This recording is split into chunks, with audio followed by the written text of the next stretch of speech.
Hey everybody, Nathan Peterson here. Today I am going to be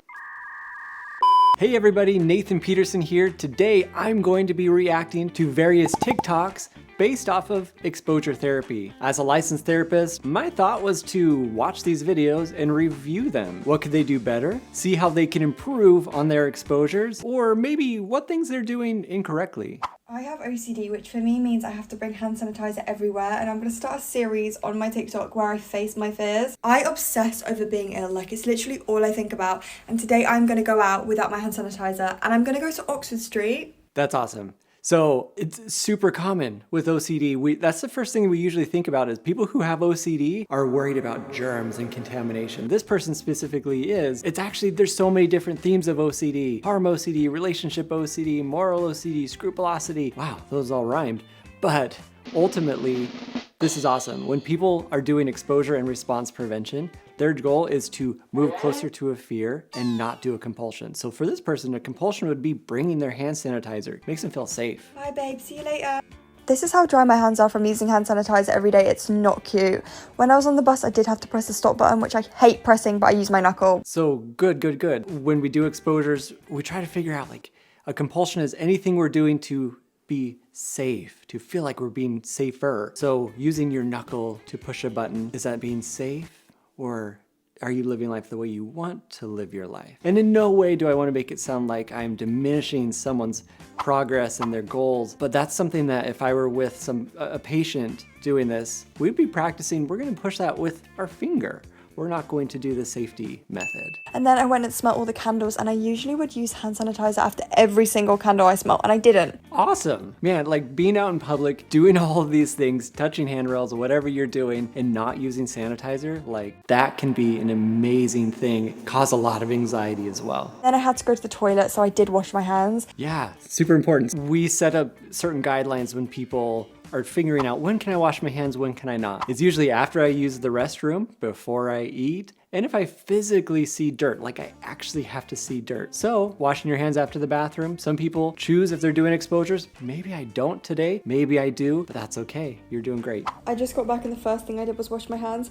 I was stressing out like halfway through the day, but I washed my hands just before I got my coffee. Hey, I mean, we don't want to diminish what you did during the day. For most people, our goal is let's get back and let's just live life the way we want to live life. If I wash my hands when I come in from public, that's what I normally do. If I'm doing that because it's the only way I'm going to feel comfortable again, maybe I choose to hold on for a little bit, see how long I can go without washing my hands and risk whatever that threat is. The threat is I'm possibly going to get sick, like she mentioned. I might be using a lot of maybe nots. I might get sick, I might not. We'll see. Who knows? I don't know. I'm willing to risk it. But if you do wash your hands, give yourself some grace as well. Like you did some hard things. We just want to learn from the next experience. How long can I go when I get home without washing my hands? So good job. But I didn't use hand sanitizer the whole time.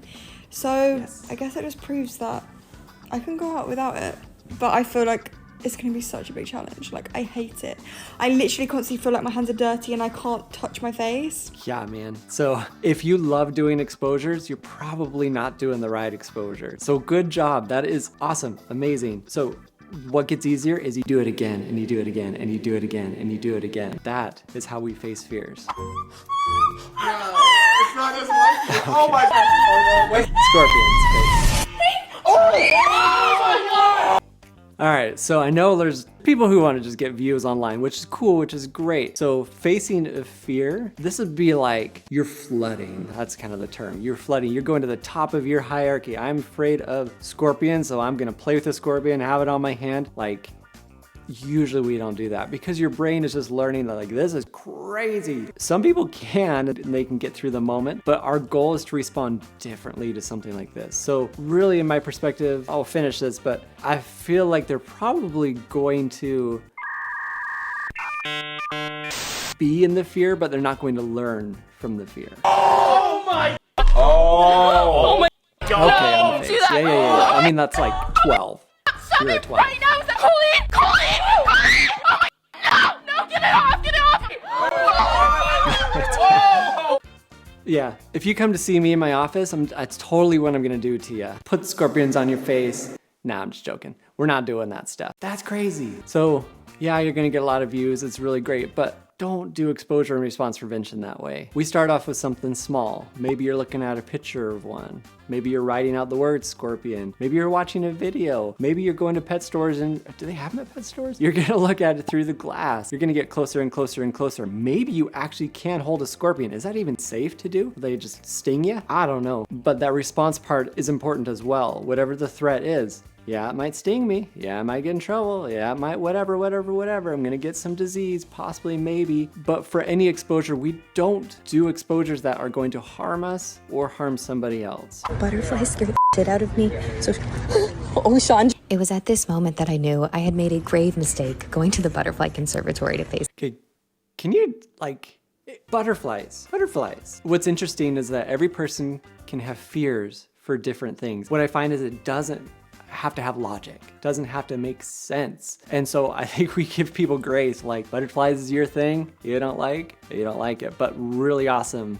Like this is the perfect place to go do exposures. Hopefully you started off somewhere smaller, but maybe not, but cool, you could do it. Fear. There's too many in this corner. Who's like what? When they're still. That one's a little erratic to me. It's late in the day and a lot of the butterflies are dead, which I'm very happy about. It's definitely. I mean, it makes sense, right? Like, if the butterflies are dead, you're gonna probably have a better experience because they're not gonna come like flutter around and try to get you. Disappointing for other people. For me, excellent. No, this one gets close to people. This one did in fact get close enough to touch Sean. But after some reassurance Awesome. that Sean did not die when the butterfly touched him, I started to calm down a little. Reassurance. We all want that reassurance that everything's gonna be okay. That to me is a natural reassurance thing. Like you can't help that. The brain's automatically gonna say, hey, he didn't die, that butterfly touched him. So for the brain, we learn from those moments. I think I'm getting a little better. You're doing so good. I think so too. After spending a half an hour with the butterflies, no tragic incident, I think I might be getting over my fear. Oh, maybe not totally over Oh, it. it touched her. Awesome. So I bet you, you sit in that thing, bring a lawn chair and just sit there and read a book, have them fly around you, maybe land on you, whatever. Bet you sit there long enough and you do it day after day after day, you're just gonna get bored. You don't wanna be there. That's what exposures do. So yeah, they're gonna heighten that anxiety at the beginning, but we try to do not any of those safety behaviors and we just do it again and again and again. Awesome, perfect example. Scream as loud as you can. Ah, That, this, the would be stifleness hard and for me. fear you're feeling, very normal. What did we talk about before? What is it? Is this real fear or triggered fear? Triggered fear. Yes. Are you going to die by screaming loud? No. No! The only thing, the only thing is what are people going to think of me? And you have, again, probably childhood memories, I'm going to be shamed. It's it's not real. Totally. Okay, so any fear that we're facing is usually, most fears, we're adding so many more details that aren't really there. So for her to scream, to me, that is actually my thing. If I had to stand in front of a whole group of people and scream, actually would be hard, but for somebody else, it'd be like, what's your problem, man? That's easy. We know logically, nothing's gonna happen. It's gonna be fine. It's gonna be okay. But we know logic doesn't always work. So we try, for the most part, stay out of logic. Key saying for everyone, when it's triggered fear, face fear's bluff. It is a bluff. Ready? That's a little bit of logic there. Which The is formula great. you're also We know it's a following bluff, here, if you but combine it with letting go, doesn't is action, change trigger, things. release, repeat. Take an action, like say screaming, that triggers you, take an action. then you let go of it, so you have to combine it with letting go, and then you repeat. And you can take this in many Awesome. avenues That in guy's life. right in the camera. Loud as you can, no pressure. She can do it. Here it is. My voice is blocked. This is making me anxious just watching it. Yeah. Woo. You got this. Loud as you can.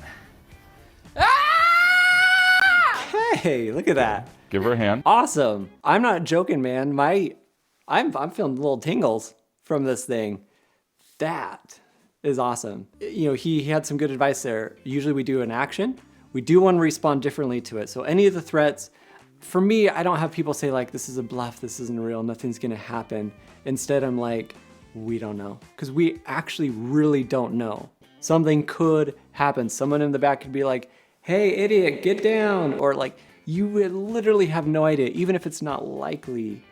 We are using uncertainty on purpose and saying, I don't know. Something could happen. Maybe, maybe not. I'm gonna scream to the top of my lungs and we'll see what happens. Man, scary stuff. Oh, this is cute. Oh, shoot. Did it scare you or did it hurt you? The drop-in was amazing. You know that, right? How old is she? Sometimes That's you just amazing. slip out on the ramp. What if I fall again? Well, I'm kind of scared and I really want to do it. Sometimes it's scary doing hard things. And it's Yeah. totally up to you whether you want to give it a go right now. Dude, who is this dad? This is awesome. Like, when we're doing scary things, don't ever force anyone to do anything. And like, let them do it on their terms. And like, it's okay to know that you're gonna fall. It's okay. But I think that's what a lot of people need, is just thoughts of like support and caring more than like, you can do it, you can do it. Scared that I'm going to fall. We can skip this. You don't have to do this. Oh yeah. Look at that. Whoa, it's okay.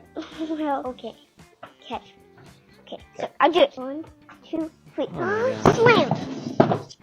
I want to say that I think that's really amazing that after that fall, you've gotten up and you've worked. Okay, you know what happens when you fall? I know it's like cliche. When you don't get back up, our brain actually learns that like you cannot handle it. Don't do it again. This is too hard for you. You're going to fall, which is possible. It's very possible. But you get back up and you realize she just made it. The brain's like, wait a second. Maybe you can actually do something hard that I didn't think you could do before. Through that fear and you're dropping in again. 1, 2, slam! Look at that helmet. That's awesome. Boom, boom, boom. I am stoked for you. That's really cool that you did. Oh my gosh. Like, that's all people need sometimes, is that support person to be like, let me be there for you. We're gonna do this exposure together, and let's practice, practice, practice. Do it on your terms. I'll be here for you if you need me. Like, amazing, amazing stuff. So ultimately, whether you're facing a fear for yourself or you're helping somebody else, know that the most important part is consistency. We do it again and again and again and again and again and again. We do it, we do that action, we respond differently to it, we don't do the compulsions the best that we can, and we repeat. We gotta come up with that schedule every single day, multiple times a day. Let me know down in the comments which videos you would love for me to react to. And if you wanna learn more about exposure and response prevention and enhance your recovery skills, go watch this video right now. It's super important. Thank you so much for watching, and I will see you next time.